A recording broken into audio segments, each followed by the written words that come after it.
Ya, silakan Pak Sesep untuk bisa dimulai.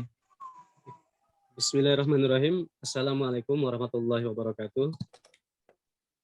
Waalaikumsalam warahmatullahi wabarakatuh. Innalhamdulillah nahmaduhu wa nasta'inuhu wa nastaghfiruh. Wa na'udzu billahi min syururi anfusina wa min sayyiati a'malina. May yahdihillahu fala mudhillalah wa may yudlilhu fala hadiyalah. Asyhadu an la ilaha illallah wahdahu la syarikalah wa asyhadu anna Muhammadan abduhu wa rasuluh. Allahumma shalli ala Muhammad wa ali Muhammad amma ba'du. Yang terhormat Bapak dosen Profesor Dr. Abdurrahman Misno MEI, yang terhormat para pembicara, Bapak Syukur Selamat dan lain-lain yang kami hormati, para peserta webinar series INAIS PPS INAIS Bogor. Pertama-tama marilah kita senantiasa meningkatkan rasa syukur kita kehadirat Allah Subhanahu wa taala atas karunia-Nya kita dapat berkumpul di majelis yang mulia ini. Salawat dan salam senantiasa kita curahkan kepada teladan kita Nabi Muhammad sallallahu alaihi wasallam. Sallallahu alaihi wasallam.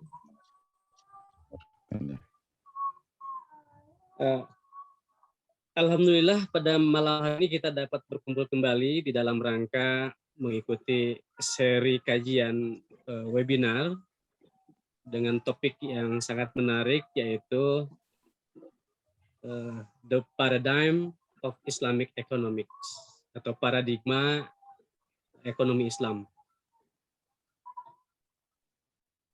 Nah, ada yang menarik dari paradigma ekonomi Islam ini. Dari tiga kata ini kita ada tiga variabel.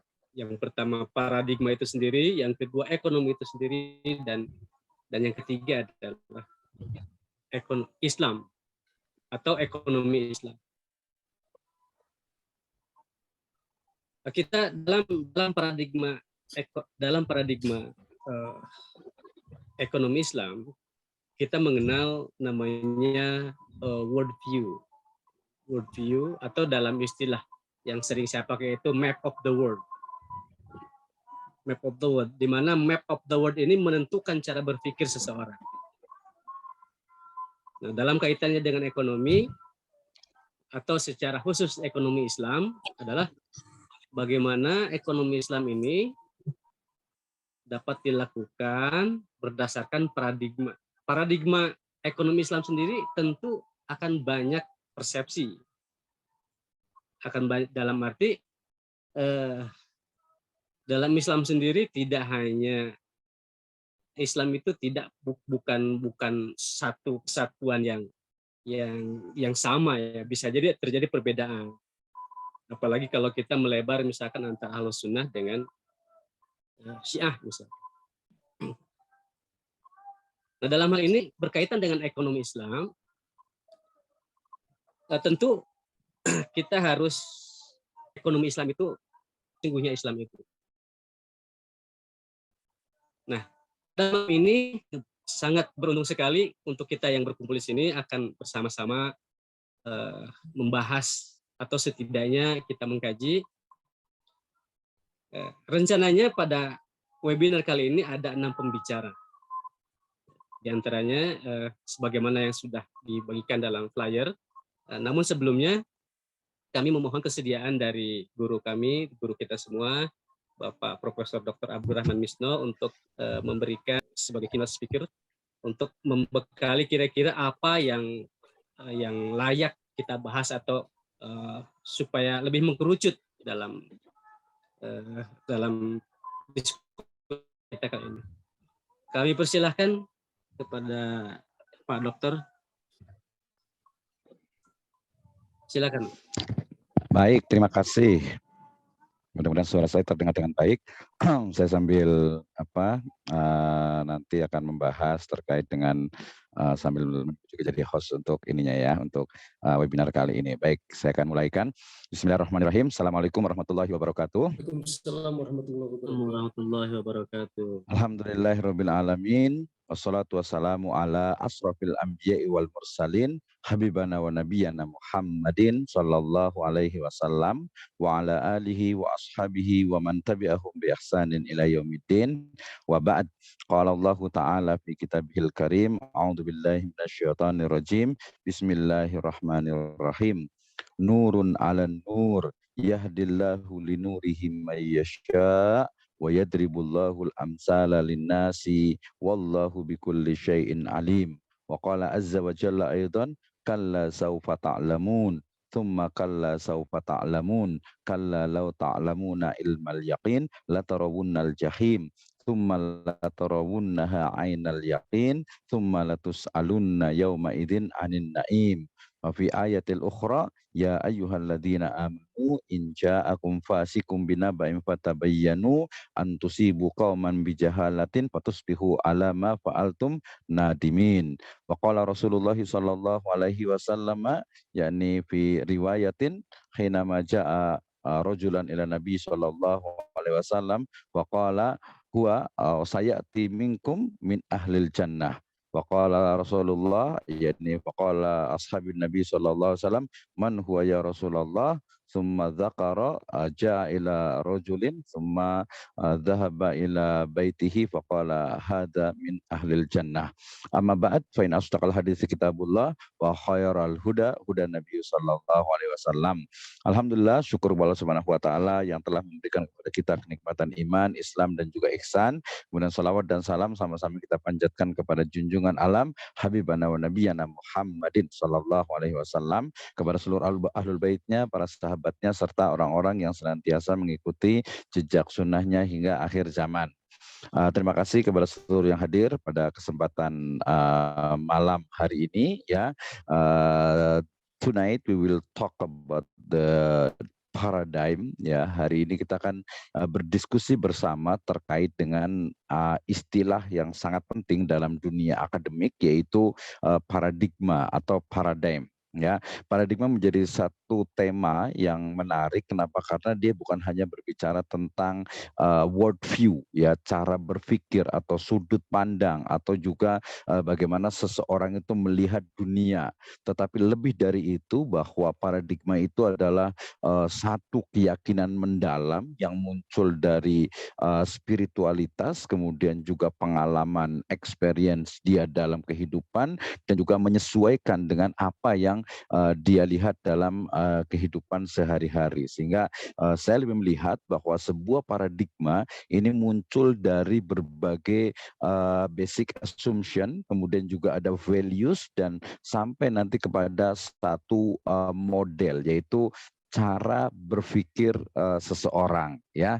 Nah, kalau kemudian paradigma kita pahami sebagai satu basic assumption ya, dasar asumsi yang ini biasa dipengaruhi oleh cara berpikir dia, dipengaruhi juga oleh keyakinannya, agamanya, sampai kepada ideologinya, kemudian terimplementasi dalam values, nilai-nilai yang dia kandung. Nah, nilai-nilai yang ada atau yang dia yakini, sehingga kemudian memunculkan satu pola pikir yang akan menentukan apakah seseorang itu bisa atau seseorang itu menyikapi dalam berbagai fenomena yang ada. Nah, ini penting sekali, ini pentingnya paradigma, sehingga nanti pembicara-pembicara berikutnya akan lebih detail membahas ya. Nanti kita akan juga simpulkan sebenarnya berangkat dari pemahaman terhadap definisi dari paradigma yang benar. Ya, ini memang sangat akademik ya, tetapi ini menurut saya sangat penting. Jadi sebenarnya paradigma itu apa gitu ya?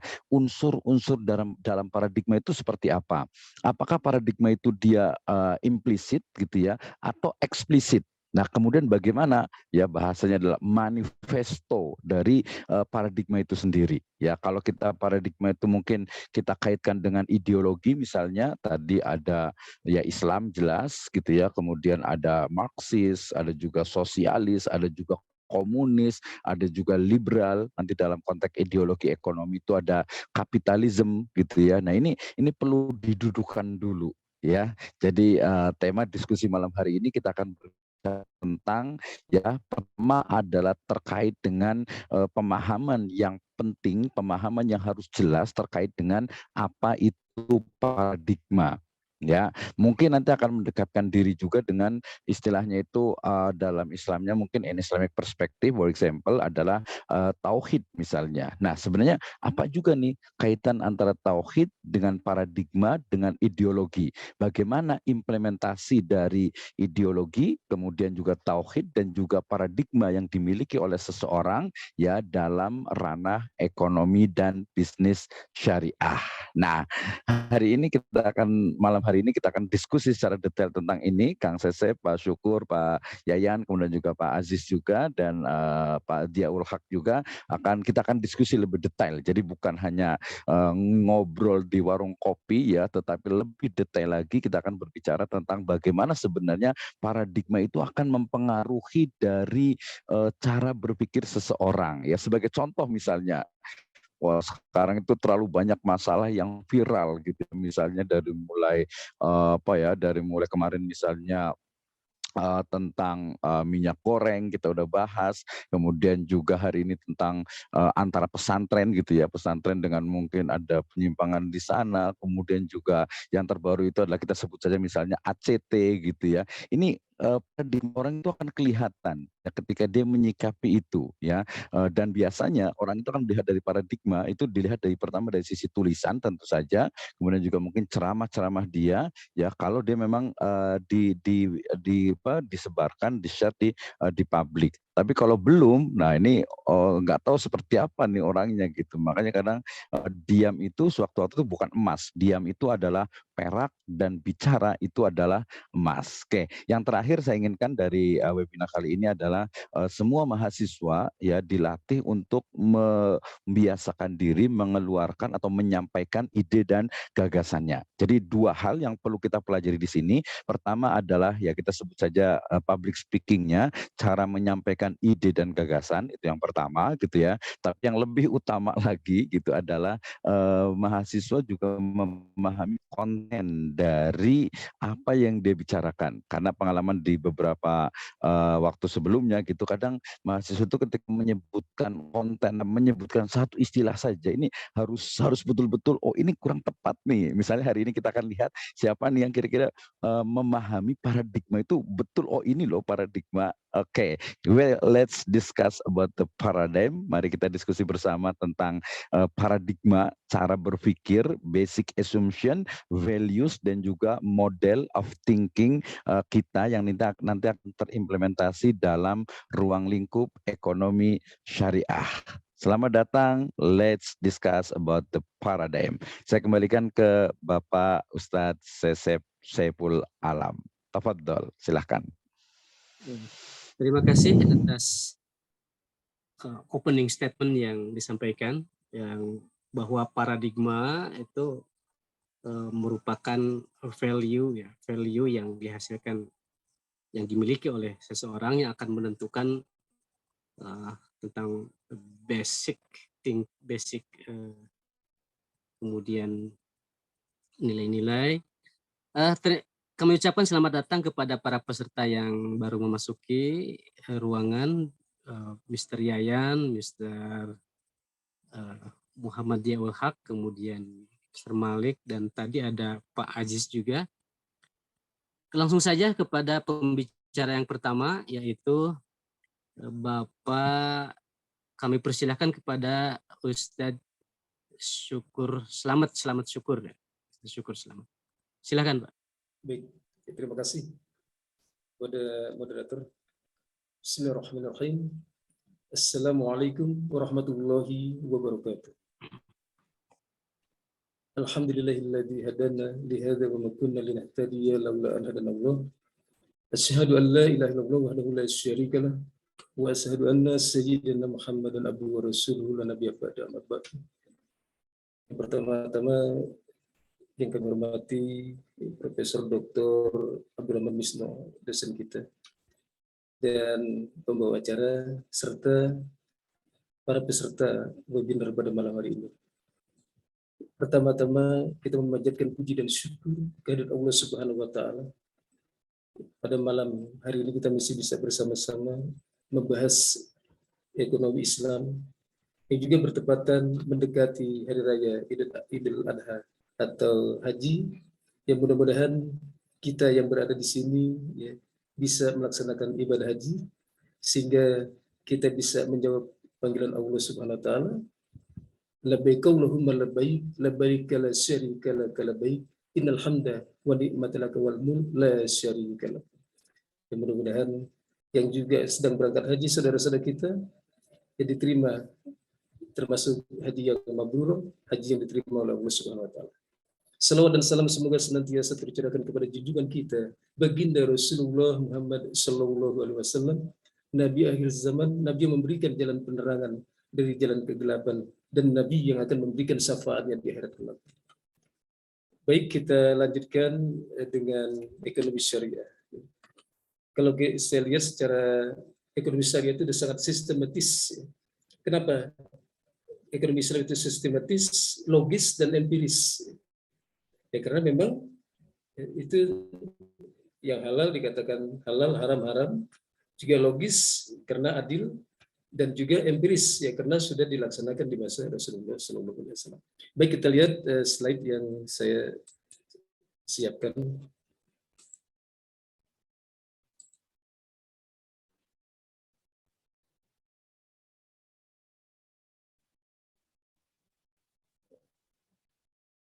Baik, kita perbesar dulu.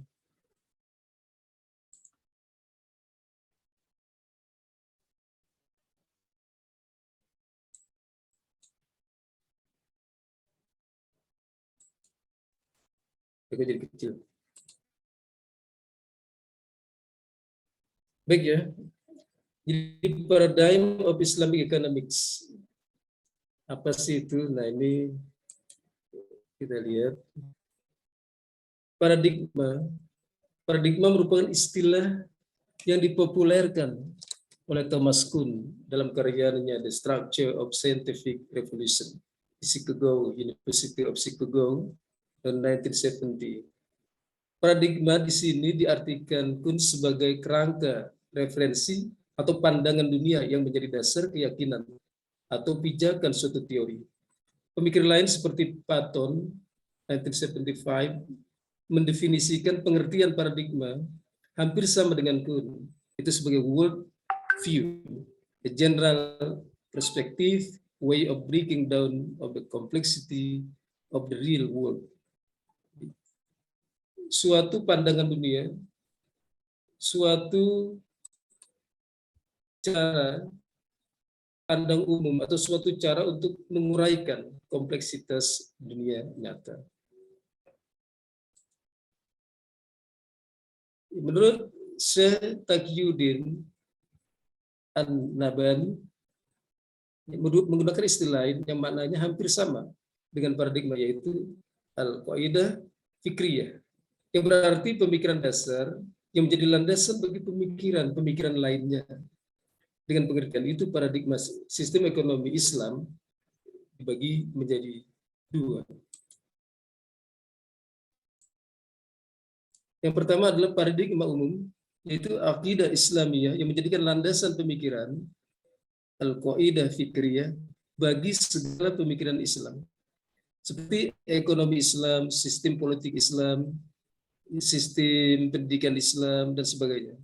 Akidah Islamiyah di sini dipahami bukan sekedar sebagai akidah ruhiyah, akidah spiritual, yakni akidah yang menjadi landasan aktivitas-aktivitas spiritual murni seperti ibadah, namun juga sebagai akidah sia-sia, akidah politis, yakni akidah yang menjadi landasan untuk mengolah segala aspek kehidupan manusia tanpa kecuali, termasuk ekonomi. Yang kedua, paradigma khusus, yaitu cabang, yaitu sejumlah kaidah umum dan mendasar dalam syariat Islam yang lahir dari akidah Islam, yang secara khusus menjadi landasan bangunan sistem ekonomi Islam. Paradigma khusus ini terdiri dari 3 asas atau 3 pilar, yaitu kepemilikan al-milkiyah sesuai syariah, pemanfaatan kepemilikan tasarruf fi al-milkiyah sesuai syariah, dan distribusi kekayaan kepada masyarakat. Tauzi al-sarwa baina al-nas melalui mekanisme syariah. Dalam sistem ekonomi Islam, 3 asas tersebut tidak harus terikat dengan syariat Islam. Sebab segala aktivitas manusia, termasuk juga kegiatan ekonomi, wajib terikat atau tunduk kepada syariat Islam.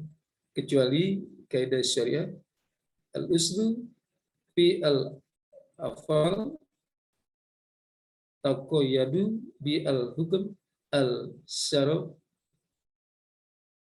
Prinsip dasar mengenai perbuatan manusia adalah wajib terikat dengan syariat Islam.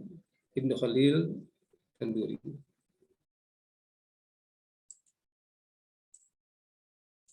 Paradigma sistem ekonomi Islam tersebut bertentangan secara kontras dengan paradigma sistem ekonomi kapitalis saat ini, yaitu sekularisme.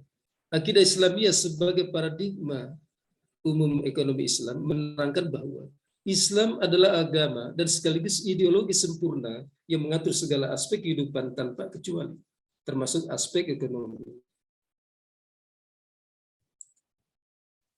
Jadi paradigma Islam ini berbeda dengan paradigma sistem ekonomi kapitalis, yaitu sekularisme, ya pemisahan agama dari kehidupan. Memang orang sekarang banyak, apalagi dalam bidang politik, dia memisahkan, jangan politik dibawa ke agama, atau agama jangan dibawa ke politik. Itulah salah kaprah dalam pemikiran demikian. Paham sekularisme lahir sebagai jalan tengah di antara 2 kutub ekstrim, yaitu di satu sisi pandangan gereja dan para raja Eropa bahwa semua aspek kehidupan harus ditundukkan di bawah dominasi gereja. Di sisi lain, ada pandangan para filosof dan pemikir seperti Voltaire, Montesquieu yang menolak eksistensi gereja. Jadi sekularisme sebagai jalan tengah pada akhirnya tidak menolak keberadaan agama, namun hanya membatasi perannya dalam mengatur kehidupan.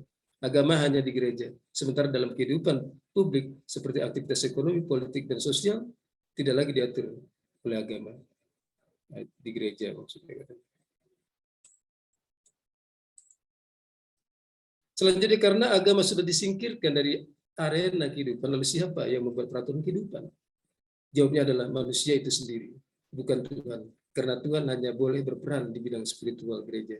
Lalu agar manusia bebas merekayasa kehidupan tanpa kekangan Tuhan, maka manusia harus diberi kebebasan, katanya tuh. Jadi dia diberi kebebasan beragama, kebebasan berpendapat, kebebasan berperilaku, kebebasan kepemilikan. Jadi justru dalam ekonomi Islam, ini disingkat saja, distribusi kekayaan itu terwujud melalui mekanisme syariah, yaitu mekanisme yang terdiri dari sekumpulan hukum syariah yang menjamin pemenuhan barang dan jasa bagi setiap individu atau rakyat. Mekanisme syariah ini terdiri dari mekanisme ekonomi dan mekanisme non-ekonomi. Penutup, demikianlah uraian sekilas paradigma sistem ekonomi Islam. Dengan memahaminya diharapkan umat Islam terdorong untuk menerapkannya dan sekaligus mengetahui perbedaan ekonomi Islam dengan ekonomi kapitalis yang tengah diterapkan. Karena pembicara ada 6, jadi kami mempersingkat saja. Yang mudah-mudahan nanti kita bisa diskusikan apa yang baik kita bisa aplikasikan, yang kurang nanti kita bisa isi. Jadi kita bisa saling mengisi satu sama lain sehingga kita tidak kekurangan ilmu. Kalau ada yang salah diperbaiki, kalau ada yang bagus kita tingkatkan terus-menerus. Demikian, terima kasih. Assalamualaikum warahmatullahi wabarakatuh. Waalaikumsalam warahmatullahi wabarakatuh. Waalaikumsalam warahmatullahi wabarakatuh. Waalaikumsalam warahmatullahi wabarakatuh. Baik, terima kasih atas paparan yang disampaikan oleh Bapak Syukur Selamat. Sebelumnya kami juga mengucapkan selamat datang kepada Kang Adi Sumarna, juga kepada Ibu Heni Soekarnesi, Ibu Mocha, Bapak Malik SA, dan Bapak Mujib sebagai peserta. Selanjutnya kita akan langsung mendengarkan kepada pembicara yang kedua, yang insya Allah akan disampaikan oleh Bapak Muhammad Yaul Haq. Waktunya sekitar 10-15 menit. Untuk itu kami persilahkan.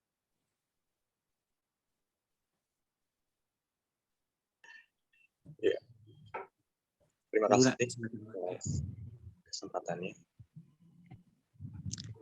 Sebelumnya mohon maaf tidak mempersiapkan slide because saya pikir ini hanya kita diskusi saja gitu.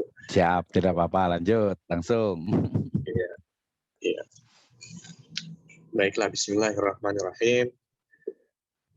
Bismillah walhamdulillah wal khairu wasyarru bimasyiatillah la haula wala quwwata illa billah. Allahumma rabbi shrah li sadri wa yassir li amri wahlul 'uqdatam min lisani yafqahu qawli. Yang sama-sama kita hormati Profesor Misno, moderator, pembawa acara, dan rekan-rekan sekalian yang mudah-mudahan senantiasa dirahmati oleh Allah di bulan yang mulia ini. Pada kesempatan kali ini saya hanya ingin menyampaikan ulasan mengenai paradigma ekonomi Islam. Karena belakangan banyak hal-hal yang agak mengganggu gitu ya. Agak mengganggu terkait praktek-praktek yang disebut mungkin instrumen-instrumen dari ekonomi Islam, tetapi jauh dari nilai-nilai Islam. Bisa dibilang mungkin ekonomi Islam, kita tidak kekurangan ekonom Islam gitu, cuma kita mungkin kekurangan ekonom Muslim di negara ini yang benar-benar mempunyai paradigma atau cara berpikir yang sesuai dengan paradigma ekonomi Islam itu sendiri. Gitu. Mengenai paradigma, tadi sudah diawali oleh Prof. Misno di awal, Pak Syukur juga sudah menjelaskan, mungkin saya tidak perlu mengulang ya. Hanya saja sedikit tambahan bahwa kata paradigma itu sendiri dalam Al-Quran disebut tasawur, ya, tasawur, yang berasal dari akar kata sawwaro.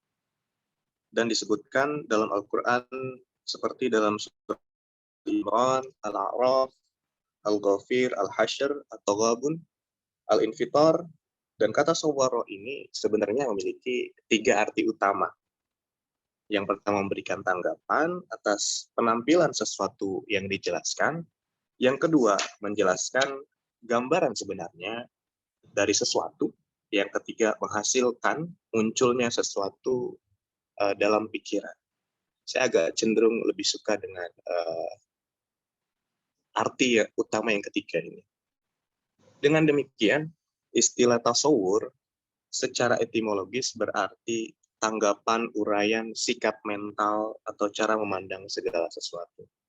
Nah, ketika frase paradigma ini digabungkan dengan ekonomi Islam, kita perlu mengetahui definisi ekonomi Islam. Itu apa? Menurut Akram Khan dalam buku An Introduction of Islamic Economics, beliau memaparkan bahwa ekonomi Islam merupakan ilmu dan penggunaan perintah atau aturan syariah untuk melindungi dari ketidakadilan dalam pengadaan dan penggunaan sumber daya alam untuk tujuan memenuhi kebutuhan manusia dan untuk memungkinkan mereka untuk menjalankan tanggung jawabnya kepada Allah Subhanahu wa Ta'ala.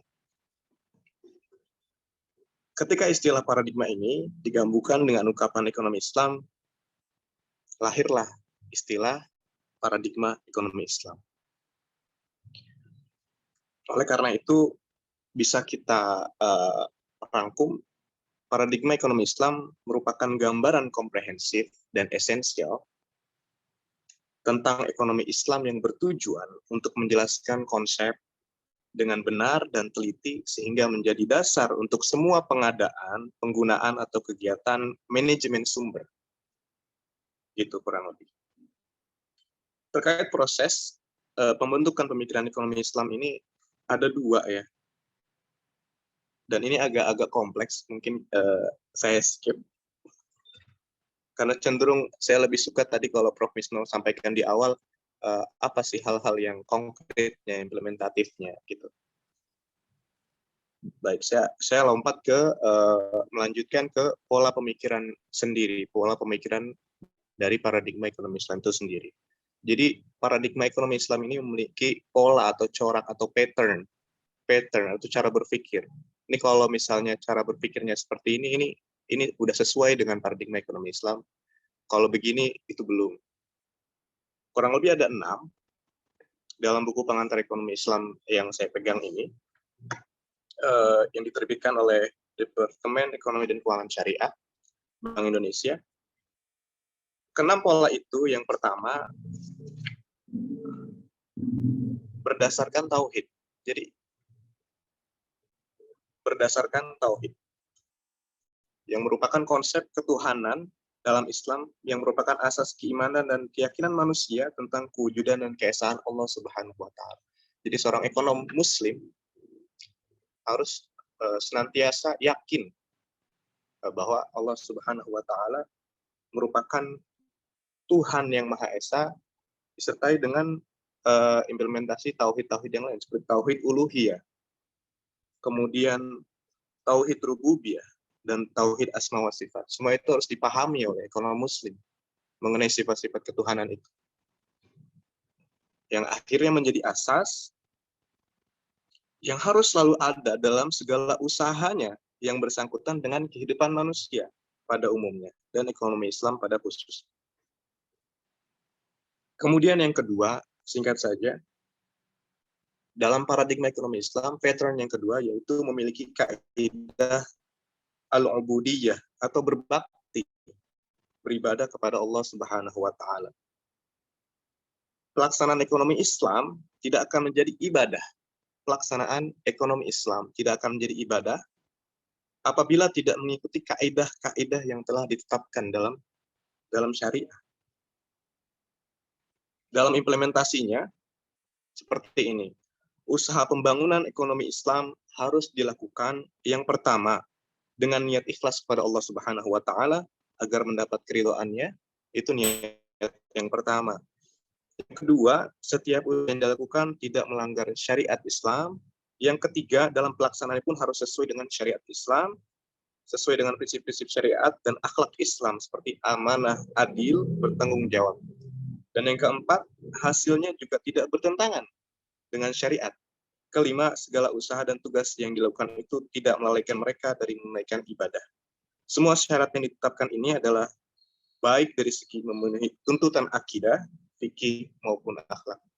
Kemudian pattern yang ketiga, manusia sebagai hamba dan khalifah sebagai pelaku ekonomi Islam. Manusia diciptakan oleh Allah sebagai makhluk. Selain diciptakan sebagai seorang hamba, manusia juga diberikan amanah sebagai khalifah di muka bumi. Jadi sebagai seorang hamba, manusia diwajibkan menyembah Allah, dan sebagai khalifah, manusia bertugas sebagai makhluk yang bisa membangun, memakmurkan, dan menjaga serta memanfaatkan sumber alam yang disediakan oleh Allah Subhanahu wa taala. Dan kedua hal ini tidak dapat dipisahkan. Yang keempat, mawarid at-tabi'i atau sumber daya alam sebagai alat pembangunan ekonomi. Nah, ini spesialnya bagi manusia. Allah memberikan keistimewaan bagi manusia. Kalau dalam waktu dekat ini insya Allah kita akan melaksanakan kurban, mungkin ada yang punya pemikiran seperti ini ketika memotong hewan kurban, bagi sebagian orang, mungkin ada yang menganggap itu hal yang sangat mengerikan gitu, atau keji gitu, atau hal-hal yang istilahnya apa ya? sadis gitu ya. Iya, Tidak sadis sayang hewan bro. gitu. Namun demikian itu merupakan udah sunnatullah syariat. Karena Allah Subhanahu wa taala sudah mengamanahkan kita sebagai khalifah dan menciptakan kita sebagai makhluk yang paling baik, yang sempurna. Sehingga makhluk-makhluk yang lain itu ditundukkan berdasarkan aturan Allah, ditundukkan untuk dikelola oleh manusia. Gitu. Kemudian yang keempat, poinnya cukup jelas ya. Jadi setiap sumber alam yang diciptakan merupakan alat pembangunan ekonomi untuk memenuhi keperluan hidup manusia seperti makanan tadi untuk hewan ya. Kemudian pakaian, perhiasan, peralatan tempat tinggal, perhubungan, pengangkutan dan sebagainya. Jadi manusia itu diberikan hak untuk mengelola itu oleh Allah Subhanahu wa taala. Jadi segala sesuatu itu di makhluk yang lain ditundukkan oleh Allah agar bisa kita kelola dengan baik. Sesuai dengan syariat juga. Kemudian yang kelima, patternnya yaitu at-tawazun. Keseimbangan antara dunia dan akhirat. Dalam hal ini manusia dituntut untuk menyeimbangkan antara amalan untuk kebahagiaan di dunia dan amalan untuk kebahagiaan di akhirat. Kehidupan dunia ini perlu dijadikan medan utama untuk mendapatkan sebanyak mungkin bekal untuk menuju akhirat. Begitu. Jadi perlu ada keseimbangan, namun tetap diniatkan apa yang dilakukan di dunia ini dalam hal kaitan dengan ekonomi itu diniatkan untuk tabungan untuk kebaikan yang kita kumpulkan di akhirat kelak. Kemudian yang keenam, the last but not least istilahnya begitu, yang terakhir namun bukan juga hal yang kurang penting, tidak kalah penting, yaitu menggapai ridho Allah Subhanahu wa taala. Keridhaan Allah merupakan tujuan akhir dari ekonomi Islam ini. Allah Subhanahu wa taala yang paling benar dan paling utama. Dan itu tujuan kita. Tidak ada harapan yang lebih tinggi dan tidak ada nikmat yang lebih besar selain dari keridhaan Allah Subhanahu wa taala. Barangkali itu pola-pola atau pattern yang ada dalam paradigma ekonomi Islam yang ya kurang lebihnya itu sedikit tambahan mungkin mengenai realita yang saya pernah lihat di lapangan itu banyak anak-anak muda kita yang beranggapan bahwa praktek-praktek atau bisnis ekonomi Islam itu hal-hal yang jauh dari yang bersifat positif pemikiran ya untuk mendapatkan kekayaan. Jadi kalau misalnya kita mempraktikkan ekonomi Islam itu susah kaya gitu. Saya pernah dengar kata-kata itu. Kemudian juga belum lama ini ACT dan lain sebagainya. Saya pikir itu jauh dari nilai-nilai ekonom Muslim ya. Dengan berkaitan dengan akhlak atau etika. Kemudian mungkin yang berkaitan dengan pemikiran kapitalis dan lain sebagainya yang agak mengkhawatirkan belakangan ini. Ibu Sri Mulyani mengatakan bahwa anak muda di Indonesia ini bakal sulit untuk memiliki rumah.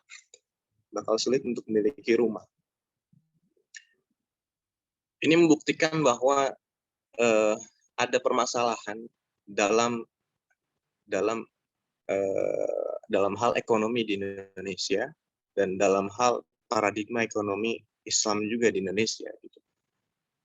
Mereka ibaratnya kapitalis itu senantiasa diberikan tempat dan lain sebagainya, dan mungkin tanpa disadari juga Muslim turut berkontribusi untuk melakukan itu. Gitu. Seperti masih memberikan atau mendepositkan dananya di bank-bank konvensional dan lain sebagainya yang mendukung itu. Di satu sisi mereka kesusahan, tapi sisi lain seorang Muslim ini, satu sisi mereka merasa kesusahan, tapi sisi lain mereka juga pola pikirnya masih harus didakwahi untuk bisa turut berkontribusi dalam hal perkembangan instrumen-instrumen keuangan syariah atau ekonomi Islam di Indonesia. Baik, menurut saya cukup sekian. Kalau lebihnya mohon maaf, mohon koreksi apabila ada kesalahan. Terima kasih. Baik, terima kasih atas paparan yang disampaikan oleh Kang Muhammad Diaul Haq. Jadi ada yang menarik, sedikit ada yang menarik bahwa ada yang mengganggu katanya. Bahwa instrumen ekonomi Islam itu sudah lengkap, yang kurang itu ekonomi Muslim. Kita lanjutkan kepada pembicara yang ketiga. Saya persilahkan kepada saya lihat dulu Kang Malik ya, Kang Malik SA, sarjana akuntansi, untuk menyampaikan paparannya mengenai paradigma ekonomi Islam atau apapun yang berkaitan dengan paradigma ekonomi Islam. Kami persilahkan 10 sampai dengan 15 menit. Silakan Kang Malik. Terima kasih.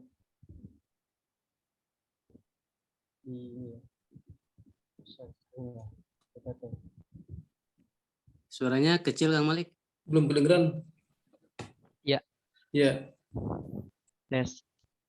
Sudah bagus Kang Malik, seperti orangnya sudah bagus. Silakan lanjut. Share screen silakan. Baik, Ustaz.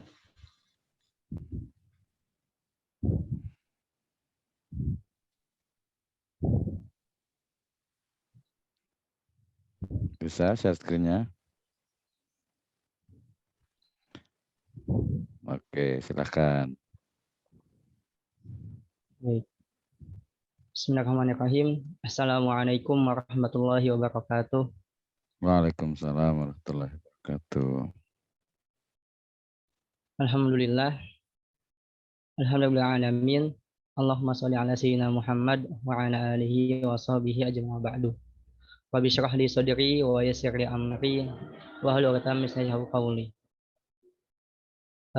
Alhamdulillahirrahmanirrahim. Yang terhormat Direktur Pasca, Pak Dr. Wisnu dan para ustadz, para guru ya, dan para mungkin ada ustazah juga ya. Semoga Allah muliakan.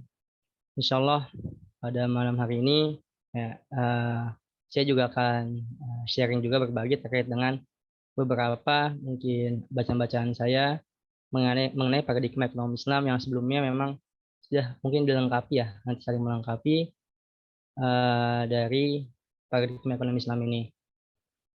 Baik, yang pertama ya, literatur yang lebih baru tentang ekonomi Islam sebagian besar tentang instrumen dan lembaga keuangan Islam. Ya, mungkin akan terkesan seolah-olah perbedaan utama antara ekonomi konvensional dan Islam adalah pada instrumennya, bukan pada aspek dasarnya. Nah, ekonomi Islam bukan tentang larangan barang dan jasa tertentu saja. Ini adalah sistem ekonomi yang sangat berbeda, yang jawaban atas pertanyaan inti ekonomi yang sangat bervariasi, seperti yang dilakukan saat ini. Ya, menurut ekonomi dan keuangan konvensional hanya menciptakan ekonomi dan keuangan Islam dengan nama. Esensi dan jiwa sekuler sistem kapitalis sebagian besar tidak tersentuh. Maka perkembangan ekonomi Islam ya tidak serta-merta tumbuh berkembang secara pesat, tetapi melalui berbagai tahapan sejak awal. Nah, sejumlah negara Muslim secara jujur tengah mempertimbangkan juga reformasi sistem perbankan dan keuangan mereka sesuai dengan ajaran Islam. Tantangan yang dihadapi negara-negara Muslim ini adalah bagaimana mendesain dan menjalankan sebuah sistem perbankan dan keuangan sesuai dengan ideologi Islam, penghapusan riba, dan membantu mewujudkan tujuan-tujuan sosioekonomi Islam. Maka agama telah menetapkan aturan-aturan dalam menjalankan kehidupan ekonomi. Agama telah mengatur melalui ajaran yang dicontohkan oleh Rasulullah SAW, Khulafaur Rasyidin, seperti dalam hal kebijakan fiskal, moneter, hingga kebebasan individu. Pertumbuhan sistem ekonomi Islam di berbagai penjuru negara menjadi salah satu bukti bahwa sistem ekonomi Islam diperhitungkan dan diakui manfaatnya oleh umat manusia secara umum, meskipun akar sistem ini telah muncul sejak kemunculan Islam. Nah, menurut Kamus Besar Bahasa Indonesia atau KBBI, paradigma adalah model dalam teori ilmu pengetahuan Tidak hanya itu, dalam percakapan sehari-hari setelah paradigma berpikir, ya, karena paradigma adalah modal utama, pola atau metode untuk meraih beberapa tujuan. Seringkali paradigma merupakan sifat yang paling khas atau dasar dari sebuah teori atau cabang ilmu. Nah, paradigma memiliki peran yang sangat penting dalam menurunkan konsep dan implementasi dari ekonomi pembangunan. Perbedaan paradigma akan membuat pendekatan dan model pembangunan yang dikembangkan juga berbeda. Pada itu, Islam bukanlah agama yang marginal, yang berurusan dengan kehidupan spiritual saja. Ya, ini adalah agama, Islam adalah agama yang memberikan bimbingan dan kesejahteraan untuk kehidupan dunia dan akhirat. Oleh karena itu, kata falah, ya, kesejahteraan nyata, dan itu derivatif telah digunakan dalam Al-Quran berkali-kali. Dalam azan pun 5 waktu, ya, manggil untuk sholat, orang juga diundang untuk falah. Nah, Islam bertujuan untuk mencapai tujuannya melalui pandangan dunia, ya, atau worldview, moral dan spiritual yang berbasis nilai dan berpusat pada Tuhan, ya, ilahiyat Allah. Penting untuk mengenali tujuan yang tumpang tindih antara pandangan dunia agama-agama besar. Islam bukanlah agama yang sepenuhnya baru, ya. Ini dianggap, ya, sebagai rantai terakhir dari agama-agama Ibrahim. Teman-teman semua, ya, Chaudhry, ya, Profesor Chaudhry mengklaim bahwa ekonomi Islam bergantung pada paradigma epistemologis yang berbeda secara signifikan dari paradigma sekuler Barat. Ia menyarankan bahwa ekonomi Islam harus berada pada paradigma Islam yang membutuhkan metode dan metodologi yang berbeda dalam hal pengumpulan data, pengumpulan analisis data tentang realitas. Dia menegaskan bahwa ilmuwan sosial Islam yang berlaku adalah jarak dari referensi substantif untuk paradigma Al-Quran dan Sunnah. Itu epistemologi kayak ilahiyat, ya, pemahaman kausal tentang penyatuan pengetahuan dalam sistem dunia, dan metodologi epistemologis sangat tertanam dalam domain ontologi dan pembelajaran ontik atau real. Sementara dinyatakan oleh Profesor Chaudhry, ya, jika pandangan dunia Islam didasarkan pada epistemologi, ontologi, dan cara atau evidensial terpadu dalam mengorganisir sistem dunia, maka doktrin revolusioner seperti itu tidak dapat diakumulasikan dalam pemikiran sebagai sains normal. Itu harus khas dan keluar dari garis keturunan yang biasa, dari pemikiran normal. Ya, pandangan dunia Islam berbagi atribut dari revolusi ilmiah ini. Ya, tanpa doa fundamental, ya, tidak akan ada teori dan premis substantif untuk ekonomi dan keuangan Islam. Dan dengan demikian, konstruksi pandangan dunia Islam dan sistem dunia. Sementara pandangan dunia materialis, ya, bergantung pada cahaya pikiran manusia saja. Pandangan dunia Islam bergantung pada akal dan wahyu. Islam tidak meminta orang untuk menutup pikiran mereka dan secara membabi buta mengikuti pesan ilahi. Memang penting untuk dicatat bahwa pesan pertama dari Allah Subhanahu wa taala pada Nabi Muhammad SAW dan umat manusia bukanlah percaya atau menyembah dulu, tetapi iqra, bacalah. Ya, menurut Aidin, ya, ciri khas ekonomi Islam berasal dari pandangan dunia Islam, khususnya perbedaan ontologis, epistemologis, dan teologisnya dari pandangan dunia materialis. Oleh karena itu, penting untuk menyoroti tujuan kesejahteraan multidimensi dan mekanisme pasar yang dipandu secara moral. Dalam definisi, ekonomi Islam meramalkan sistem ekonomi berdasarkan pandangan dunia Islam yang bertujuan untuk mewujudkan kesejahteraan spiritual, moral, intelektual, sosial, dan materi individu dalam kehidupan ini dan akhirat melalui alokasi dan distribusi sumber daya yang langka dalam sistem pasar yang dipandu secara moral. Nah, maka dengan demikian, jawaban atas pertanyaan inti bisa sebagai berikutnya. Apa yang harus diproduksi dan menghasilkan barang dan jasa yang membantu manusia untuk unggul secara spiritual, intelektual, moral, dan sosial. Dan apa juga yang harus diproduksi? Yaitu menghasilkan barang dan jasa dasar untuk semua orang, tetapi yang lain untuk mereka yang mampu. Ya, mengumpulkan modal spiritual, moral, dan sosial selain modal fisik dan finansial. Dan bagaimana cara menghasilkan? Ya, itu berproduksi melalui mekanisme pasar yang efisien dan adil. Baik, simpulannya, tidak bisa dipungkiri bahwa keberadaan, ya, dari ekonomi syariah di era globalisasi mulai meningkat. Hal ini tidak hanya diakui oleh kalangan umat Islam, tetapi juga oleh kalangan non-Muslim. urgensi sistem ekonomi syariah memberikan kesadaran kuat bahwa ekonomi Islam dapat menanggulangi permasalahan yang muncul akibat pengaruh utamaan sistem ekonomi konvensional. Ekonomi syariah mengacu pada sumber utama, yaitu Al-Quran dan Sunnah. Sistem ekonomi Islam tidak hanya berorientasi pada kesejahteraan atau keuntungan dunia semata, tapi juga bertujuan untuk menuai kebahagiaan dunia dan akhirat.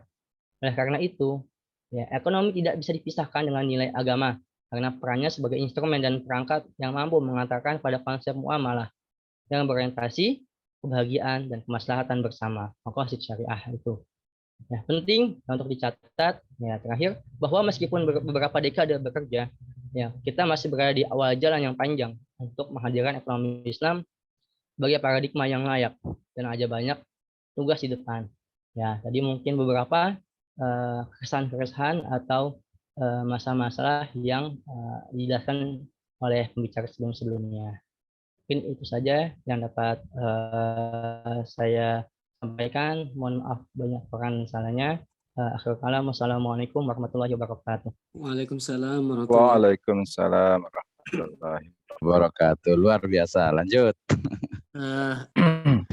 Terima kasih atas paparan Kang Malik SA yang sangat jelas. Sedikit catatan saya bahwa ekonomi tidak dapat dipisahkan dari agama. Ini sendiri sudah menjadi paradigma. Kita lanjut kepada pembicara berikutnya. Kang Yayan sudah siap saja dari tadi, tapi saya persilahkan dulu kepada Kang Aziz Abdurrahman ya. Kang Yayan sabar. Saya ini terakhir aja sedikit. Silakan Kang Aziz Abdurrahman SLI. Tadinya saya anggap SLI itu sarjana lingkungan, ternyata sarjana linguistik. Silakan. Ya, silakan Pak Aziz. Ya.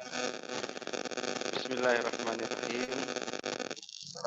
Assalamualaikum warahmatullahi wabarakatuh. Waalaikumsalam warahmatullahi wabarakatuh. Jadi datangnya belakangan disuruh ngomong duluan. Suaranya agak gerasak-gerasak gimana gitu kan? Suaranya. Coba di ini dulu, pindah tempat dulu. Iya, ini di Tambun Selatan ini soalnya kayaknya ya. Bekasi atau Cikarang ini ya. Tambun Selatan atau Cikarang ini. Iya. Gimana Ustadz, dari di sana kedengeran nggak ya? Besok. Jelas belum? Ada Kedengaran masih ada noise. Oke, udah agak mendingan sekarang kayaknya. Coba. Coba tes, cek. Masih ya? Iya, ada suara ininya ya. Yang mengikuti itu. Kalau begini jelas Ustadz? Jelas. Iya, lebih jelas malah. Lanjut. Gitu Iya. aja. Walaupun kayak gitu nggak tahu seperti Begitu aja, apa begitu. gitu ya. Nggak kelihatan soalnya. Kayak gitu, kayak gimana. Nggak pakai mic malah kali ya.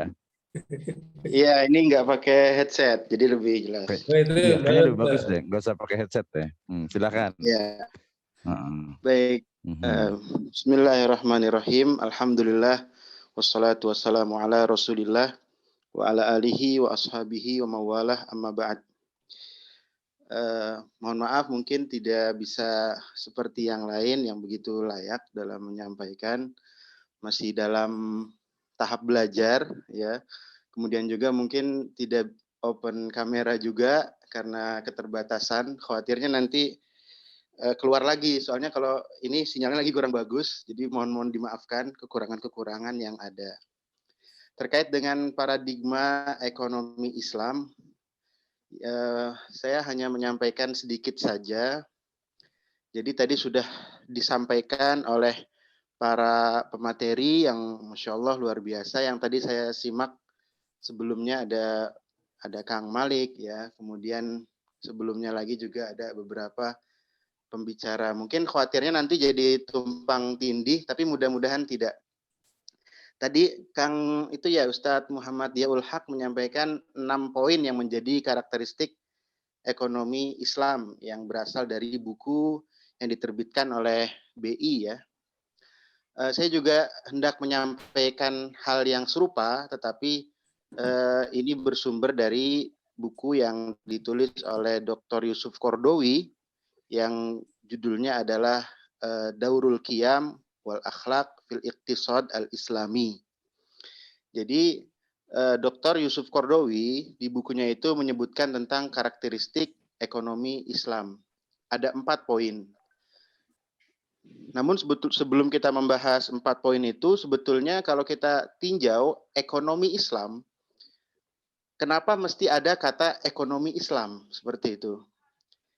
Dalam perdebatan para ahli, ya, juga kan sering dibicarakan, apakah bentuk-bentuk penambahan kata Islam itu berarti bentuk suatu dikotomi kepada ilmu-ilmu yang ada. Misalkan kita menambahkan kata pendidikan Islam. Apakah pendidikan yang ada itu tidak Islami? Apakah 100% nilainya tidak sejalan dengan ajaran Islam? Nah, ini menjadi tanda tanya besar juga yang mesti dijawab seperti itu. Nah, kenapa mesti menambahkan Islam sebetulnya dalam kata ekonomi? Karena memang kalau kita lihat, ya, kita telisik lebih jauh dulu, ya, tokoh besar ekonom yang disebut sebagai Bapak Ekonomi Dunia, Adam Smith, itu kalau tidak salah, yang saya tahu, itu memperdalam yang namanya filsafat moral.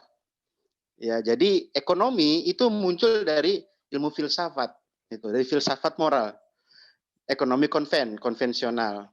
Tetapi dalam Islam sejatinya, ilmu ekonomi ini sudah jauh-jauh sebelum munculnya para mazhab yang ada di ekonomi barat.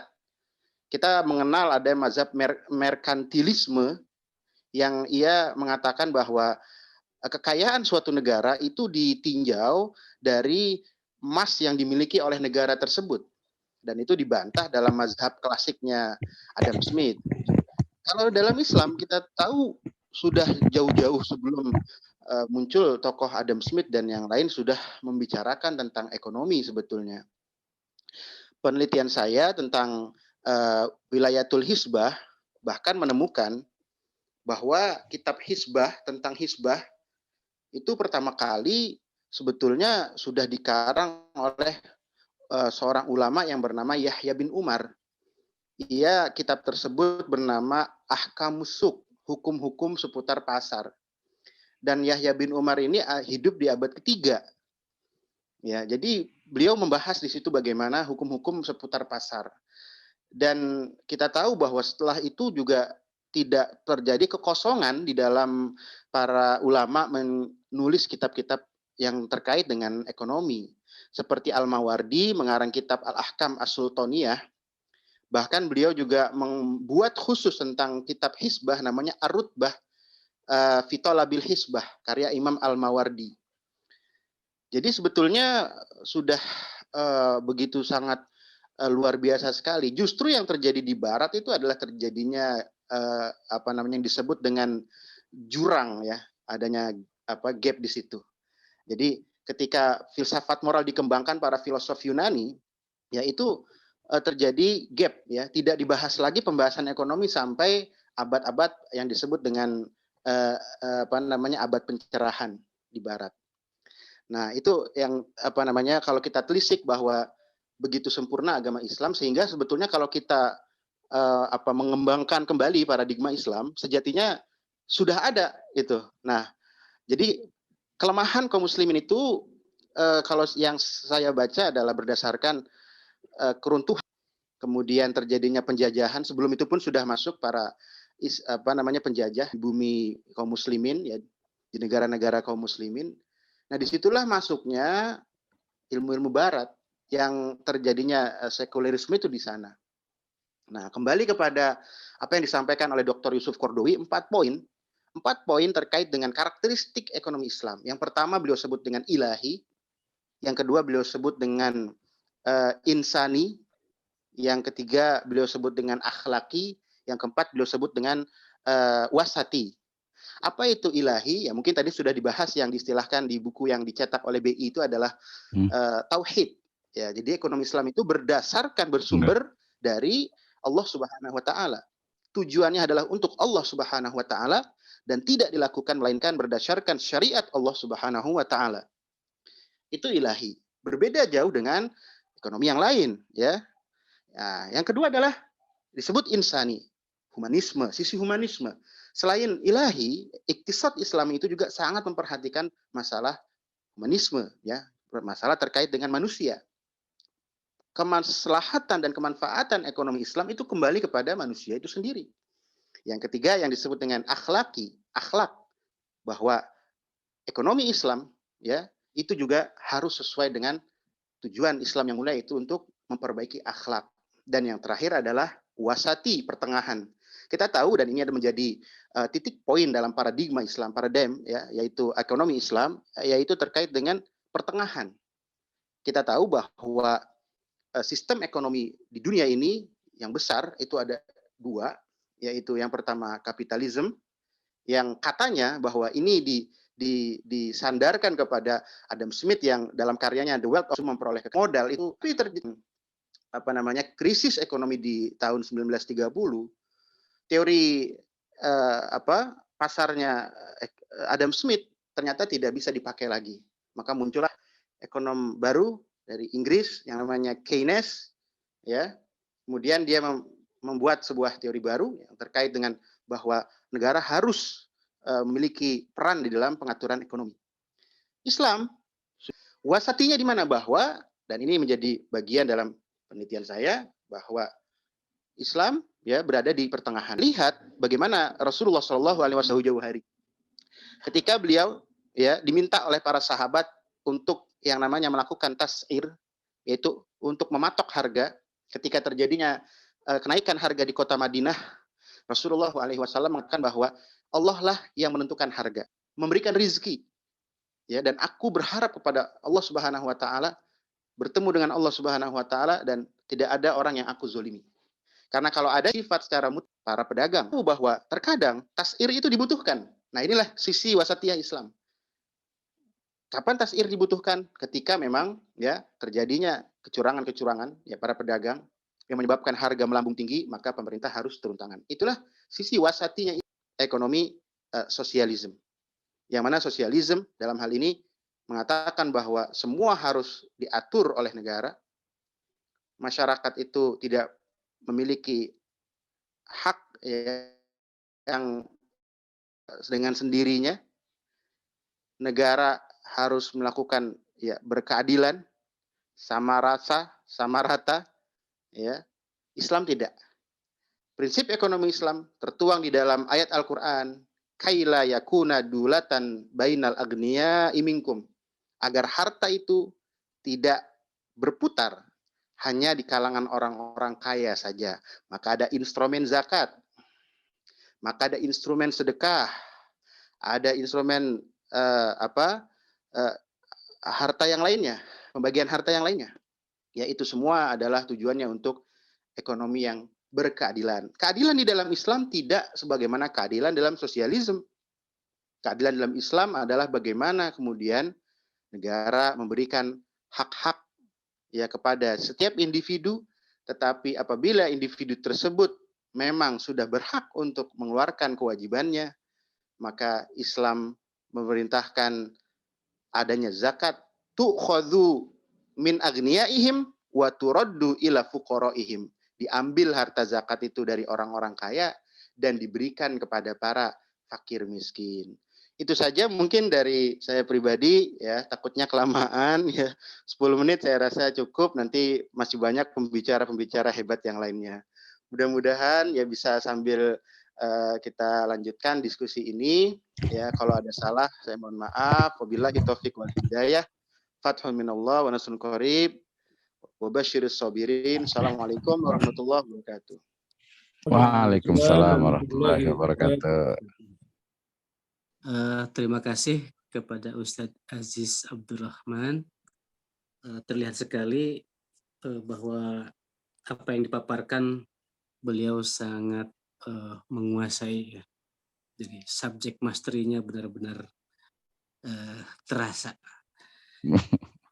Lanjut. Berikutnya langsung saja kepada pembicara terakhir kita yang tak kalah menarik. Sengaja saya tempatkan terakhir karena biasanya yang terakhir itu adalah yang paling ditunggu. Yang paling ditunggu berakhir. Ya, bukan yang paling benar, yang paling ditunggu. Langsung saja kami persilahkan kepada Kang Yayan Susanto, SE. Silakan, Kang Yayan. Baik, Assalamualaikum warahmatullahi wabarakatuh. Waalaikumsalam warahmatullahi wabarakatuh. Alhamdulillahirabbil alamin wa bihi nasta'inu ala umuri dunya waddin wa ala alihi washabihi ajmain. Rabbi shrahli sadri wa yassirli amri wahlul 'uqdatam min lisani yafqahu qawli. Amma ba'd.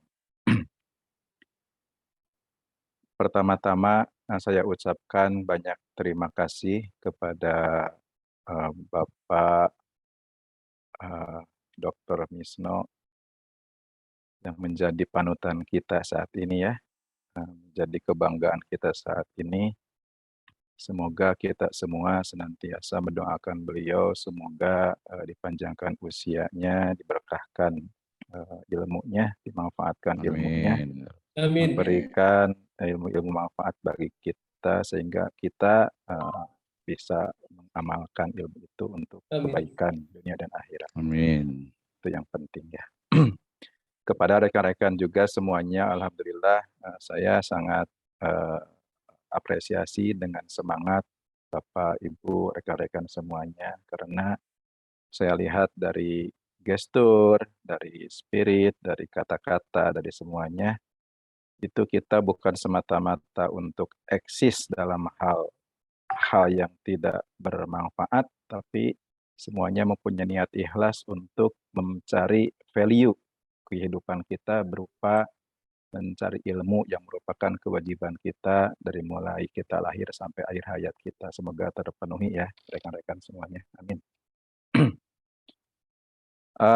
Dalam kesempatan ini, alhamdulillah saya juga masih bisa ikut bergabung dalam sesi yang kesekian kali di perkuliahan kita, di mana pada saat ini kita mencoba berdiskusi atau saling memberikan satu sharing atau satu pandangan terhadap ilmu manfaat, yaitu cara pandang atau paradigma terhadap sistem ekonomi Islam, terutama yang berkaitan dengan sistem-sistem ekonomi yang sejauh ini mungkin terdekat kita alami atau kita pahami dalam lingkungan-lingkungan pemahaman kita yang sejauh ini kita pahami dan kita rasakan.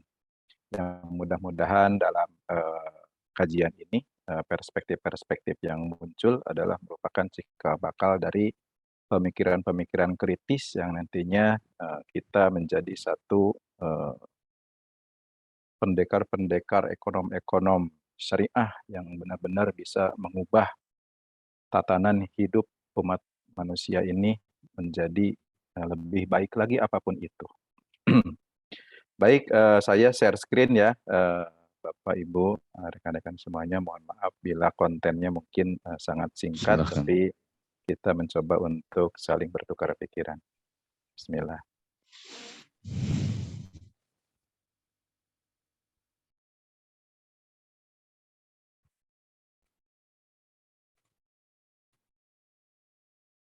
Apakah sudah terlihat?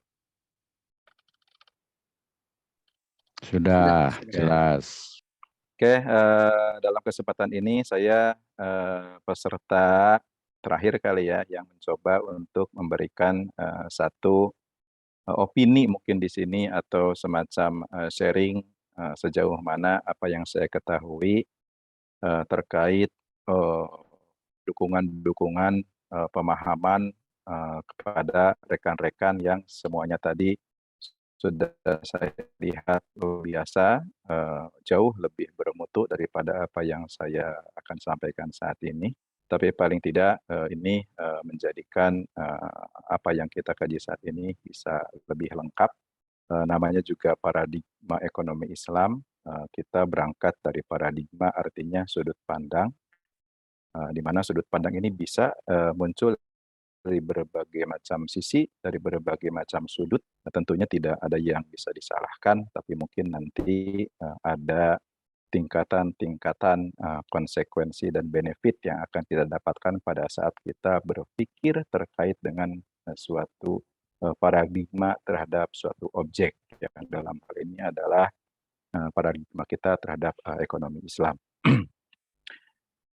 Baik, mungkin saya sebenarnya mestinya muncul di depan ya pada saat mengulas ini supaya mindset-nya rekan-rekan semua saya mengajak untuk menyamakan dulu satu persepsi-persepsi atau pemahaman sedikit terkait dengan dasar paradigma itu sendiri apa. Jadi kalau dari buku atau dari literatur-literatur yang sejauh ini saya baca, saya pahami bahwa paradigma itu dalam hal ini saya mencoba mengambil satu sampel spot yang bisa saya uraikan supaya bisa memberikan satu pemahaman atau gambaran dasar pemikiran saya terhadap rekan-rekan semua atau pemikiran-pemikiran umum yang ada saat ini terkait dengan paradigma itu apa. Supaya kita nanti pada saat memberikan satu sharing atau pemahaman atau satu perspektif terkait sesuatu itu memang pertanggungjawabannya didukung oleh satu pemahaman yang dasarnya kita sepakati. Nah, ini hanya sebagai ilustrasi saja bahwa paradigma itu sebenarnya satu sudut pandang rekan-rekan. Jadi sebelum kita masuk ke paradigma sistem ekonomi Islam, tentunya kita di sini mencoba untuk berlatih untuk berpikir, berlatih untuk mengurai satu fenomena yang ada atau teori yang berkembang dilihat dari sudut pandang pemikiran kita, sudut pandang pemikiran orang lain mungkin atau dari berbagai macam framing ya. Nah, contohnya seperti ini. Pada saat kita disuguhkan satu objek dalam hal ini, dalam gambarnya seekor gajah, mungkin ini sudah merupakan teori atau satu ilustrasi yang sudah sangat banyak dikenal oleh rekan-rekan, cuman saya di sini merefresh saja, bahwa paradigma itu sendiri merupakan satu sudut pandang yang mana sudut pandang itu sangat ditentukan oleh faktor kepribadian atau kemampuan daripada seseorang untuk menjangkau sesuatu objek yang akan dinyatakan. Ya. Contohnya pada saat seseorang itu memegang kaki gajah, dia mempunyai paradigma bahwa gajah itu adalah sebatang pohon, bentuknya seperti itu, dan lain-lain. Ya. Jadi paradigma itu sebenarnya ini satu kekayaan intelektual berpikir sebenarnya. Jadi kita juga pada saat berkomunikasi, berinteraksi dengan orang lain, di mana ada orang lain yang memiliki satu pandangan terhadap sesuatu objek yang kita tuju sama-sama merupakan satu tujuan yang harus kita nyatakan, itu kita harus memiliki satu kedewasaan berpikir juga bahwa sudut pandang yang orang lain katakan itu merupakan sudut pandang dari persepsinya mereka. Begitupun kita juga melihat sesuatu pasti dari sudut pandang terhadap hal-hal yang kita mampu untuk menguraikan apa yang makna-makna apa yang bisa diterjemahkan untuk menyatakan sesuatu. Jadi inilah cara berpikir dewasa kita, apalagi kita sebagai seorang muslim yang memiliki satu kedewasaan berpikir Islami, bahwa saling menghargai dalam hal berpikir itu sebuah keniscayaan, supaya keharmonisan dalam kehidupan itu merupakan sesuatu yang memiliki satu nilai kehidupan yang Islami ya. Ini menurut saya pada saat kita belajar terkait paradigma, ini juga sebagai bahan belajar kita dalam kehidupan untuk bisa lebih dewasa dalam berinteraksi, menghargai orang lain, menghargai diri sendiri, mengukur diri sendiri terhadap hak dan kewajiban orang lain, dan lain sebagainya. Itu kita baru bicara paradigma. Tentunya dalam hal aktivitas kita dalam berparadigma akan sesuatu, itu ada sering dalam kehidupan kita sehari-hari sering terjadi satu friksi-friksi yang terjadi. Apakah boleh berbeda? Nah, di sebagian orang, pada saat orang menyatakan satu paradigma terhadap sesuatu yang akan dinyatakan, pada saat berbeda itu akan terjadi satu kechaosan tertentu. Padahal itu merupakan satu kekayaan sebenarnya yang harus kita utilisasi keberadaannya sehingga kita bisa bersikap lebih bijaksana dalam menghadapi sesuatu. Tentunya ini juga yang merupakan satu dasar saya sengaja sampaikan di sini untuk melihat perspektif atau paradigma terhadap sistem ekonomi Islam yang ada dalam era saat ini, ya, terutama yang ada di Indonesia. Nah, bolehkah saling menyalahkan? Sebenarnya pada saat kita saling menyalahkan tentunya itu tidak benar sebenarnya ya. Jadi di sini kata-katanya bukan saling menyalahkan, tapi bolehkah saling membenarkan atau bolehkah saling apa bertahan atau bolehkah saling berpegang terhadap keyakinannya masing-masing? Ya tentu sangat boleh. Karena masing-masing orang mempunyai perspektif sendiri. Tentunya kalau kita tentang paradigma ekonomi Islam tentunya akan kembali atau berdasar juga terhadap koridor-koridor keislaman kita, yaitu Al-Quran dan Al-Hadis ya, dan keilmuan-keilmuan kita untuk menyatakan satu objek yang sifatnya, apalagi sifatnya merupakan sifat-sifat yang memiliki karakteristik syariah. Ini contohnya tadi yang saya bilang bahwa contohnya ini dia dianalogikan kalau gajah ini sistem ekonomi Islam. Karena begini, tadi kembali juga kepada salah satu presenter kita yang luar biasa ya, bahwa ada satu kegalauan gitu. Sama, saya juga memiliki satu kegalauan sebenarnya pada saat kita akan mendeliver satu pernyataan tentang paradigma sistem ekonomi Islam yang ada saat ini. Karena saya yakin atau rekan-rekan juga pasti setuju bahwa sudut pandang terhadap sistem ekonomi Islam yang berlaku di saat ini di kita tentunya sangat banyak berbagai macam pendapat, sangat banyak berbagai macam perspektif yang terjadi, sehingga outputnya yang kita rasakan saat ini juga sedemikian heterogen ya. Dan kita terkadang kebingungan untuk menyatakan mana yang paling syariah untuk hal-hal yang sifatnya akan kita nyatakan dalam kajian syariah. Nah, ini dianalogikan bahwa ini adalah kita-kita semua ya dalam pada kita ingin menyatakan atau berparadigma terhadap sistem ekonomi Islam yang ada saat ini. Ini adalah basic yang mungkin ini juga sebagai dasar saya untuk belajar berpikir, belajar memiliki basic pemikiran untuk menyatakan sesuatu yang sifatnya esensial ya.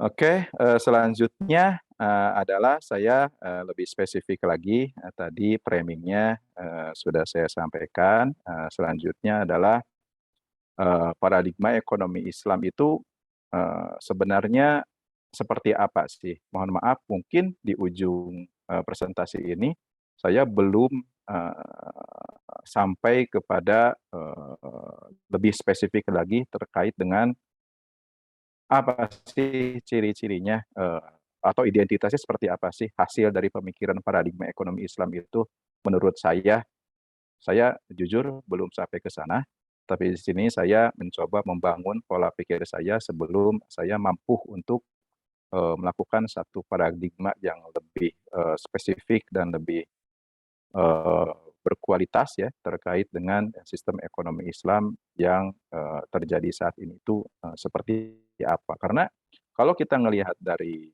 kondisi konsep-konsep atau kerangka-kerangka yang ada saat ini, sebenarnya paradigma itu sendiri merupakan tadi juga sudah diulas ya di depan bahwa merupakan satu kerangka teoritis.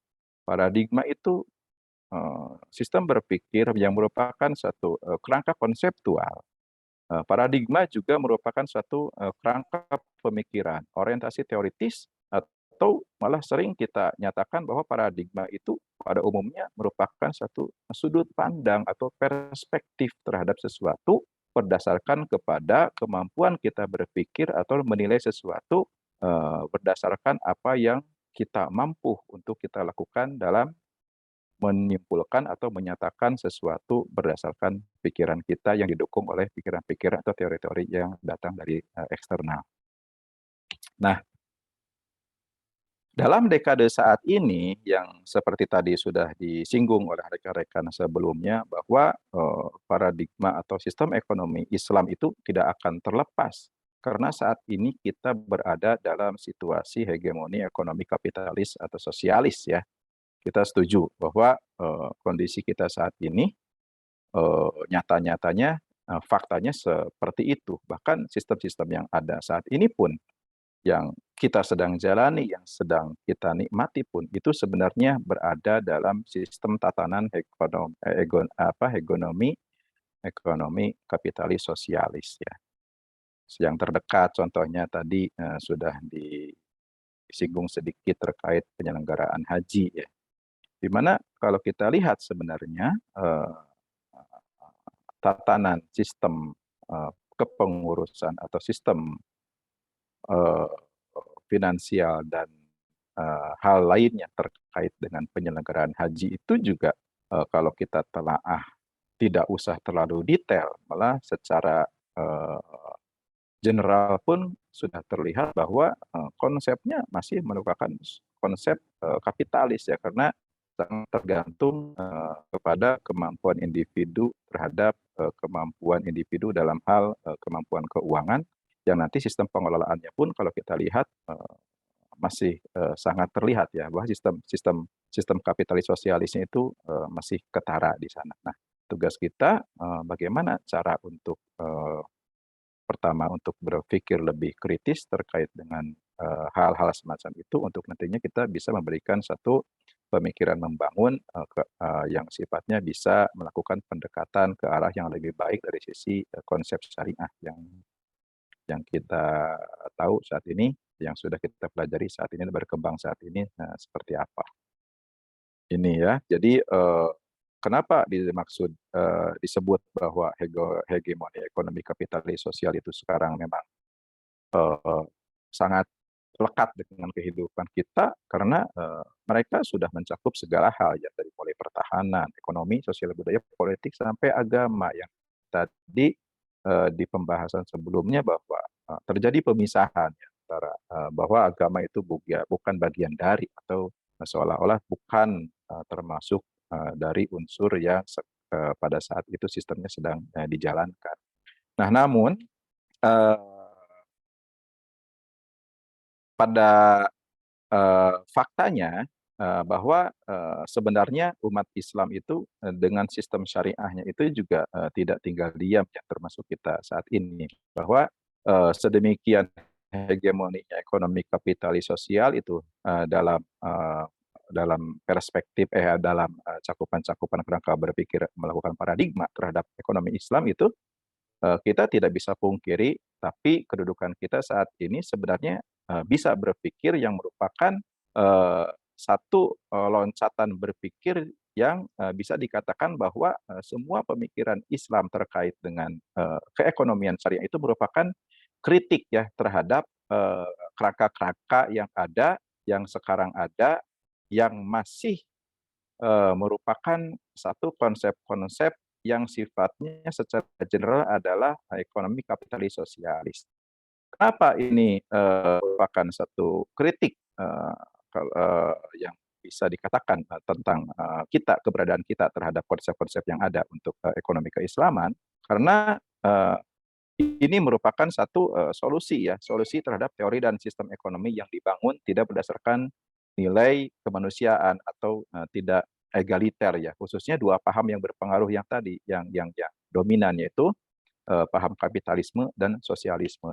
Namun sayangnya hal ini baru disadari, baru dinyatakan iya dan baru dirasakan sepenuhnya sampai ke pemikiran mendasar dengan kesadaran yang penuh bahwa baru disetujui atau disepakati atau didukung oleh sebagian kaum muslimin saat ini. Bahkan mungkin sebagian kecil sebenarnya ya, yang baru sadar bahwa sebenarnya sistem kapitalis dan sosialis itu juga sebenarnya merupakan sesuatu sistem yang sangat bertolak belakang dengan sistem ekonomi syariah. Sayangnya itu merupakan satu hal yang baru disadari oleh sebagian kecil umat Islam yang ada di muka bumi ya kalau kita lihat.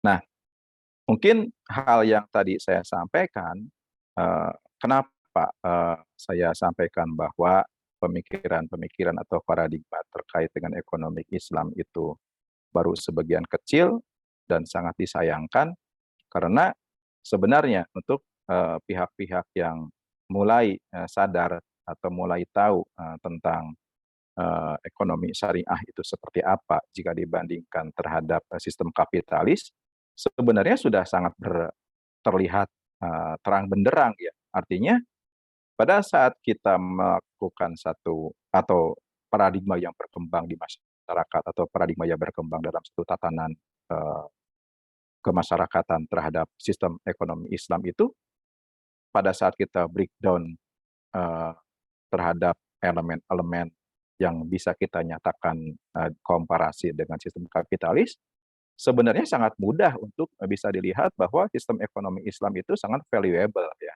Ini bisa dilihat dari contoh ini bahwa hal-hal fundamental yang terpenting dalam kehidupan tatanan kehidupan kita dalam tatanan perekonomian kita, sosial, budaya dan lain-lain itu pada saat kita jajarkan antara sistem Islami dengan sistem kapitalis itu sangat ketara dan sangat signifikan beda dan sangat mudah untuk dicerna, untuk dipikirkan oleh umat Islam itu sendiri ya.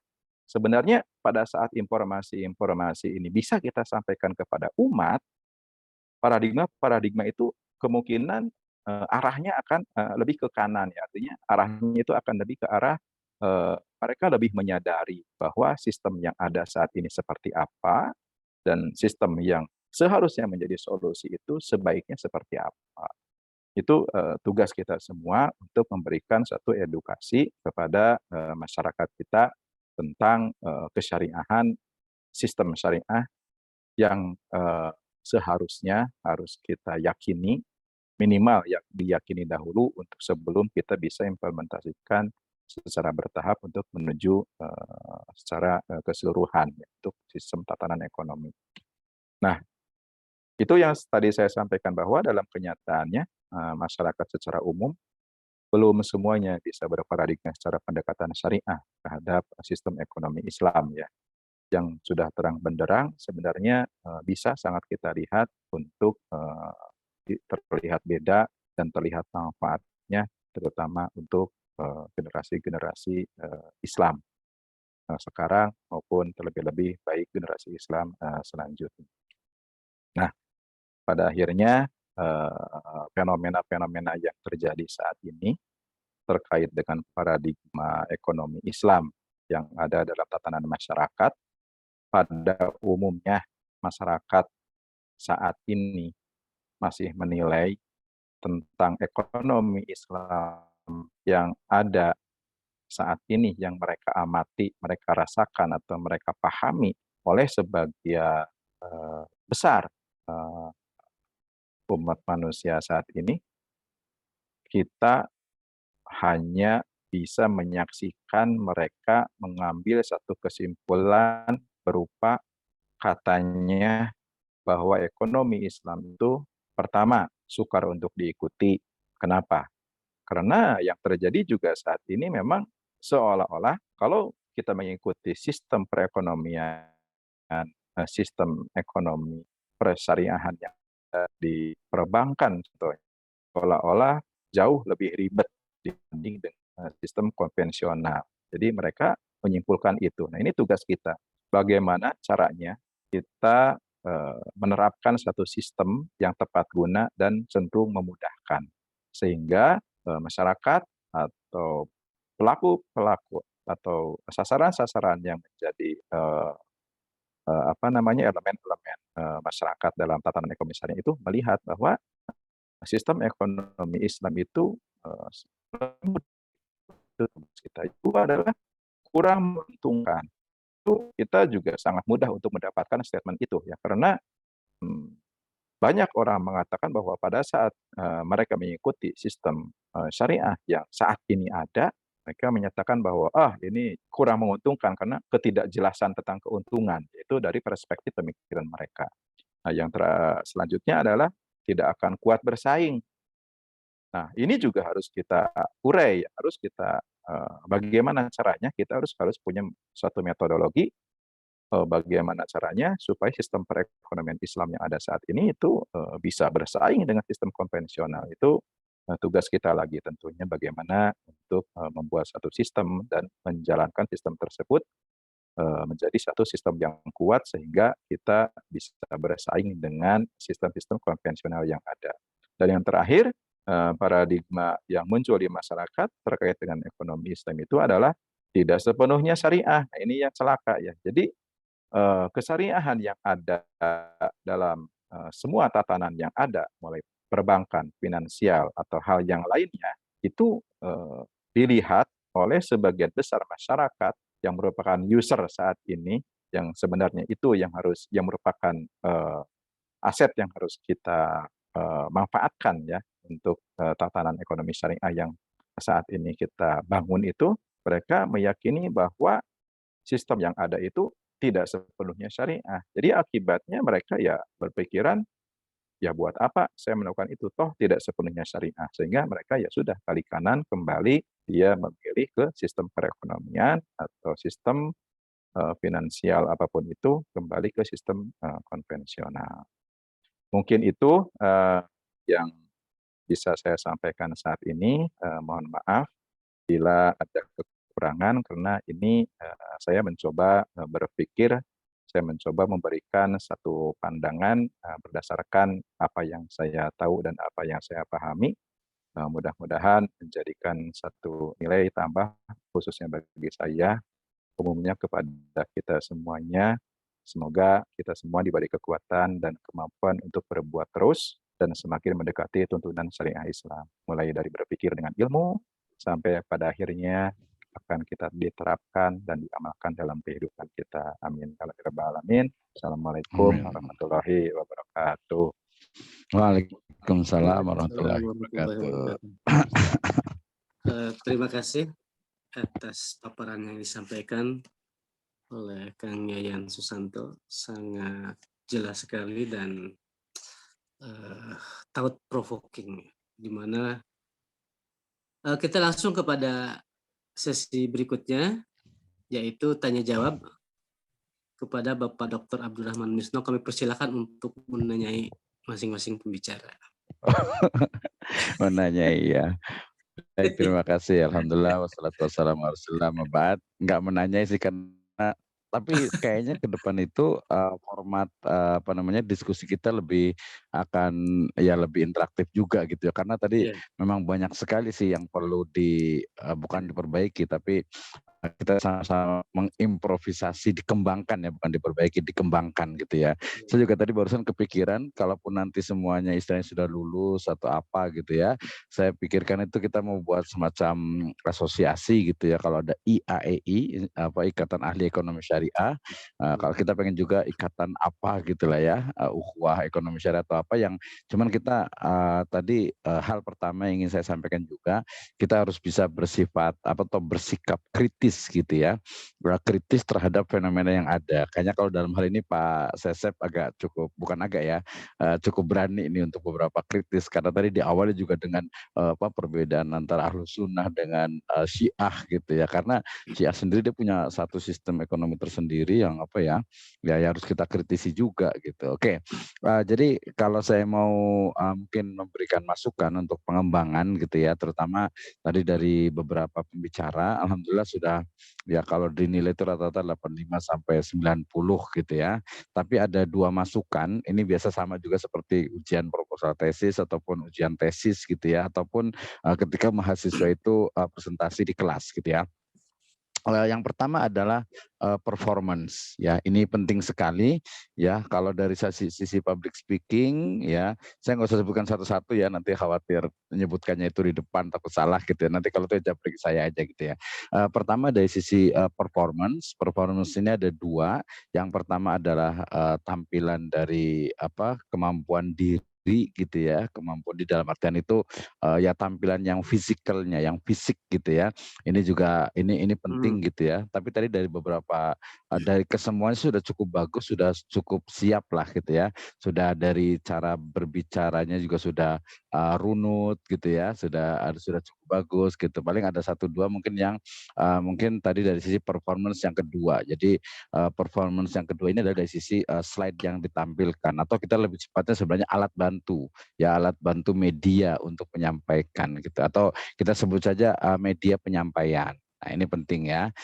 Jadi ke depan mungkin kita akan buat lebih detail lagi. Misalnya tadi saya lihat Ustadz Muhammadiyah itu kayaknya ke depan tuh harus buat satu webinar tersendiri gitu ya, yang memang lebih detail gitu ya, dengan pemikiran tersendiri. Ustadz Aziz juga sama juga, Malik juga sama, kemudian juga Pak Syukur juga sama, Pak Yan juga sama, Pak Sesep juga sama juga.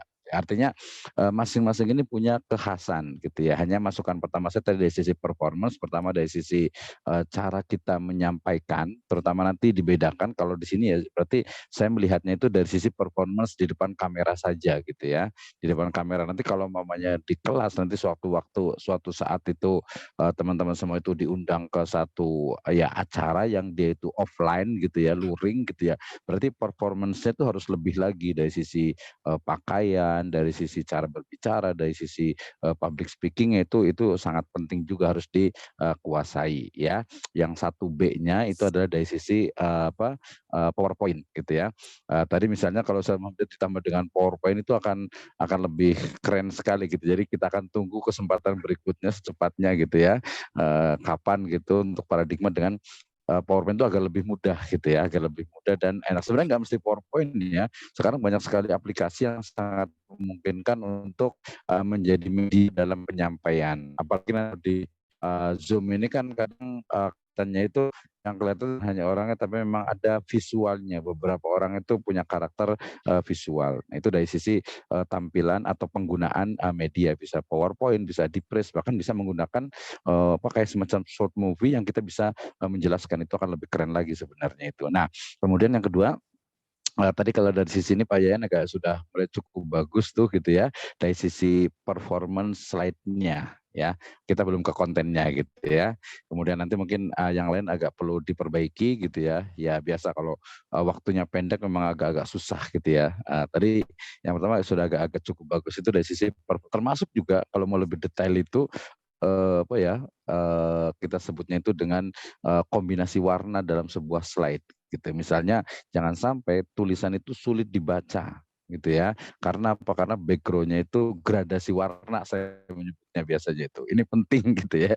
Jadi lebih baik yang simple tapi mudah dilihat orang daripada terlalu ramai tapi gradasi warnanya itu teksnya itu malah kurang kebaca gitu ya. Nah, ini juga tidak bagus sekali, termasuk juga jangan terlalu banyak dalam sebuah slide juga gitu ya. Itu menarik sekali. Kalau tadi Kang Yayan juga sebenarnya sudah cukup bagus di awalnya, cuman mungkin meletakkan karena waktu buru-buru gitu ya, yang lain mungkin waktunya nggak ada waktu dan sebagainya.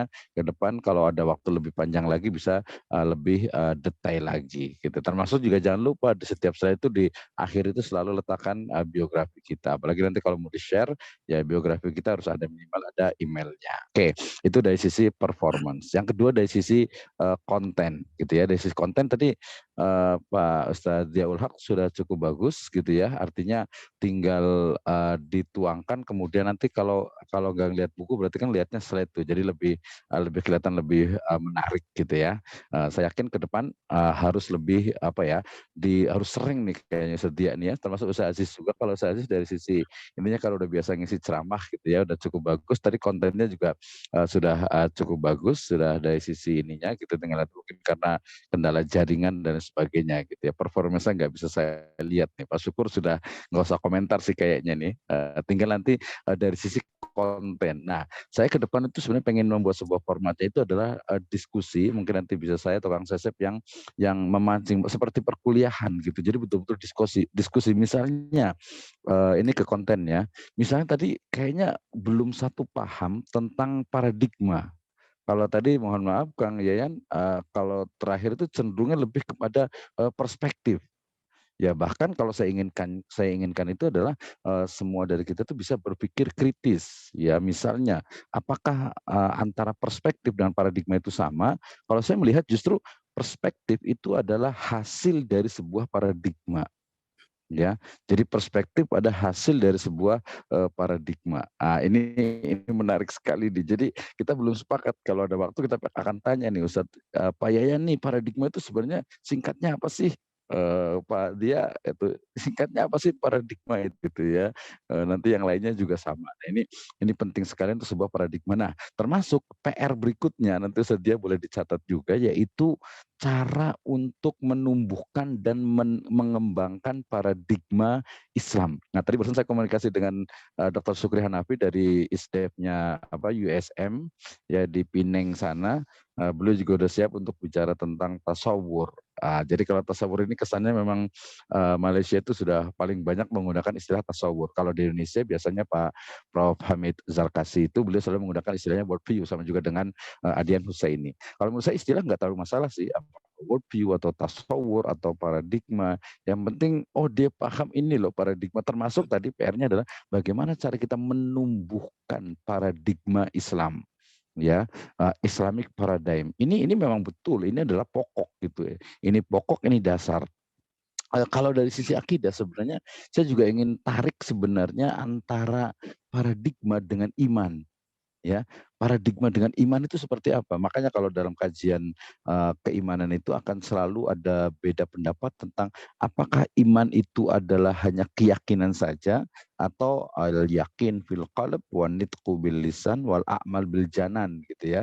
Nah, kajian teologi itu akan mengatakan iman itu ya, ketika iman dikaitkan dengan Islam itu kan dua paradigma yang dua istilah yang berbeda gitu ya, dua istilah yang berbeda, tapi ketika disatukan dia menjadi satu bagian. Nah, nanti Ustaz Aziz mungkin bisa menjelaskan nanti nih beda antara paradigma dengan iman.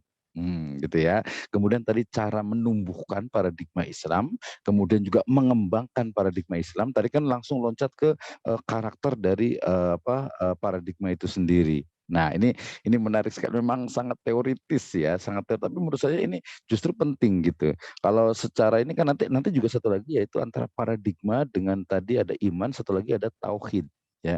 Jadi kaitan dengan paradigma dengan tauhid itu seperti apa gitu kan. Nah, jangan sampai ini kok agak berbeda ya, karena memang ya ingat perspektif yang berbeda ya, yang kemudian nanti memunculkan ketika orang bicara, misalnya ketika bicara tentang ekonomi dalam Islam itu ya sebenarnya bukan ekonomi, mungkin bisa mengatakan istilah iktisad gitu ya, karena juga berbeda istilah iktisad dengan ekonomi gitu kan ya. Nah, kemudian juga nanti istilah-istilah yang lainnya yang sebenarnya dalam Islam dengan ideologi, kita sebut ideologi itu dia akan sangat berbeda. Nah, ini yang perlu kita kembangkan, diskusi-diskusi ini waktunya udah hampir terbatas soalnya ini kan. Saya ingin tadi saya tanya, ini paradigma menurut Ustadz apa, Ustadz Yayan apa, menurut Pak Syukur apa, Ustadz Aziz apa. Nah, setelah oke selesai. Udah paradigma berarti dipahami ini gitu ya. Mungkin ada semacam kesepakatan lah gitu ya. Yang kedua, bagaimana cara menumbuhkan paradigma Islam gitu kan ya. Karena kalau kita bicara tentang paradigma Islam, saya yakin juga akan berbeda juga nih antara mungkin yang di Indonesia, di Saudi, di Turki, di Pakistan dan sebagainya gitu ya. Nah, masih banyak sekali sebenarnya yang ingin saya diskusikan, tapi pesan ini untuk hari ini adalah pertama, masing-masing silakan fokus kepada kajiannya.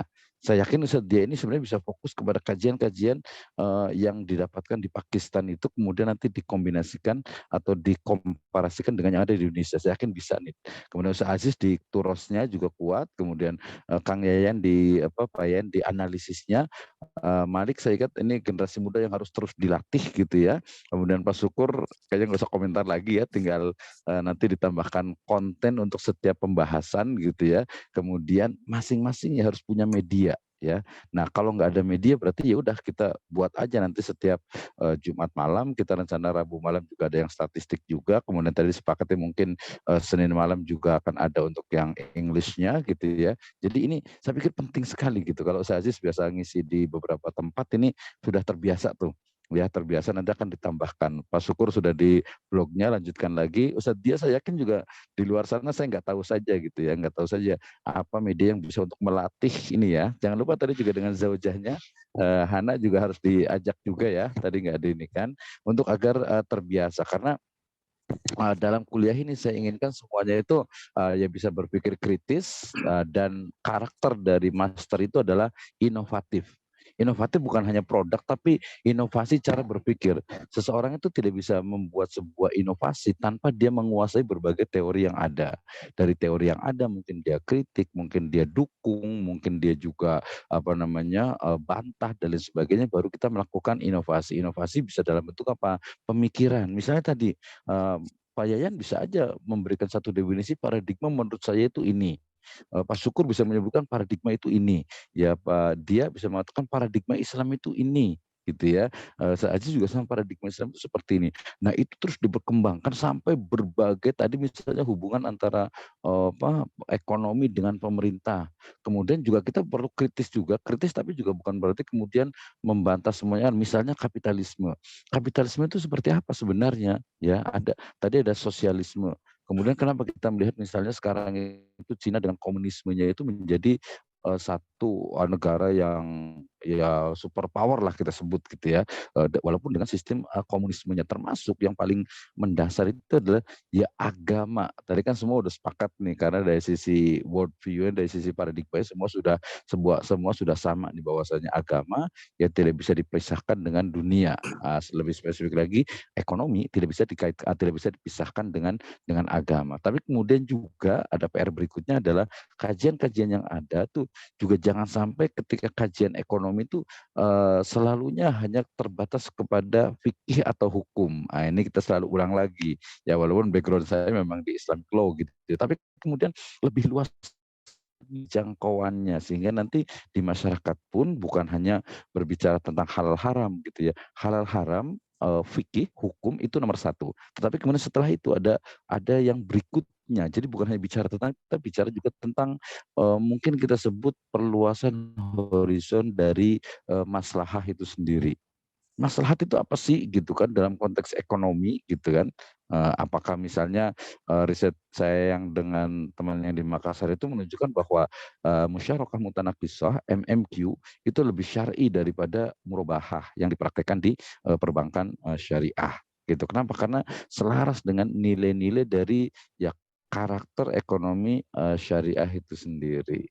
Nah ya, jadi banyak hal yang kita bisa diskusikan. Waktu itu tinggal 6 menit nih, ini udah lewat jauh banget gitu. Silakan saya kembalikan ke Pak Sesep, itu dari saya. Mudah-mudahan ke depan kita we can discuss again about Islamic economic and business. Wallahu a'lam bishawab.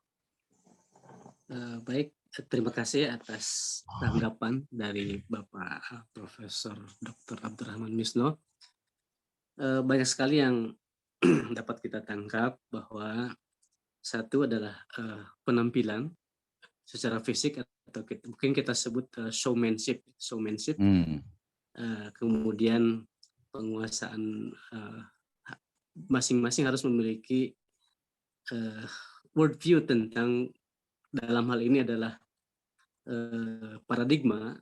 Masing-masing harus memiliki konsep yang unik ya, bukan hanya sekedar menyampaikan bacaannya, tapi apa yang dia pahami dari konsep paradigma itu sendiri. Kemudian disampaikan juga bahwa ekonomi syariah itu tidak hanya semata-mata berbicara tentang fikih atau hukum Islam saja, tapi untuk dikembangkan ke hal-hal yang lain. Baik, karena waktu sudah semakin semakin mepet ya, hanya tinggal ada 3 menit lagi. Kita langsung tutup saja ya. Namun kita tutup saja. Sebelumnya saya mengucapkan terima kasih atas partisipasi, atas ketersediaan Pak Profesor dari hampir setiap malam selalu dengan setia membimbing, mengasuh ya anak-anaknya. Sedikit ada mungkin closing statement dari saya berkaitan dengan paradigma ekonomi Islam ini. Tadi paradigma itu berkaitan dengan belief system, ya.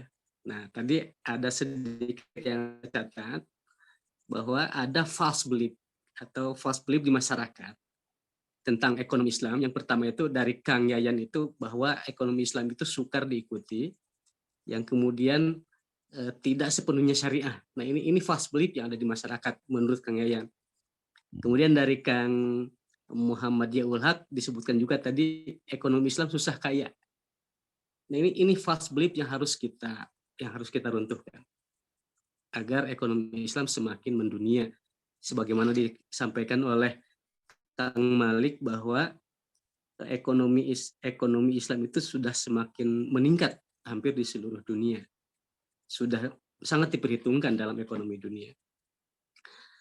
Satu kalimat sebagai sebuah presuposisi ingin saya sampaikan bahwa the map is not the territory, bahwa peta yang kita pahami itu tidak mewakili area yang sesungguhnya. Dalam Al-Quran itu dikatakan innal dzanna la yughni minal haqqi syai'an. Innal dzanna la yughni minal haqqi syai'an. Demikian saja yang dapat saya sampaikan hari ini. Sekali lagi saya mengucapkan terima kasih atas kebersamaan partisipasi kawan-kawan semua. Semoga acara kita pada malam hari ini akan menambah wawasan dan keilmuan kita, dan semoga menjadi keberkahan. Kita tutup dengan amin ya rabbal alamin. Kifaratul majlis.